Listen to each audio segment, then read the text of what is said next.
మీరు చాలా senior politician sir. So జర్నలిజంలో మీరు గతంలో చూసిన దానికి ఇప్పటికీ మార్పులు ఏంటి?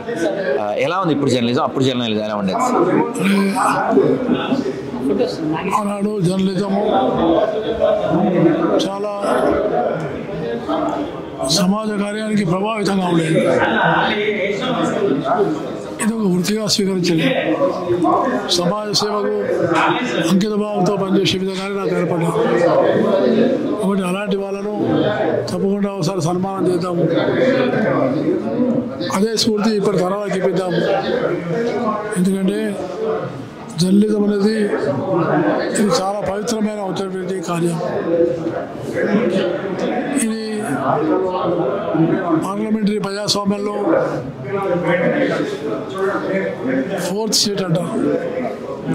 దీనికి స్వేచ్ఛ, స్వతంత్రత ఉండాలి, నిర్భయంగా ఉండాలి, అలాగే విలువలతో కూడుకున్న వాళ్ళు ఉండాలి, ధైర్యంగా సమస్యలు ఎదుర్కొనే వాళ్ళు ఉండాలి.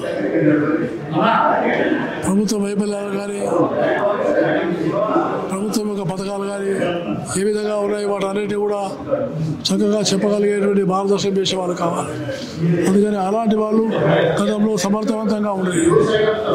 అందుకే ఈరోజు కూడా అలాంటి వాళ్ళ స్ఫూర్తి కొత్త తరానికి ఇప్పిద్దామనే ఉద్దేశంతో నేను ఈ కార్యక్రమాన్ని పెట్టాను. Thank you.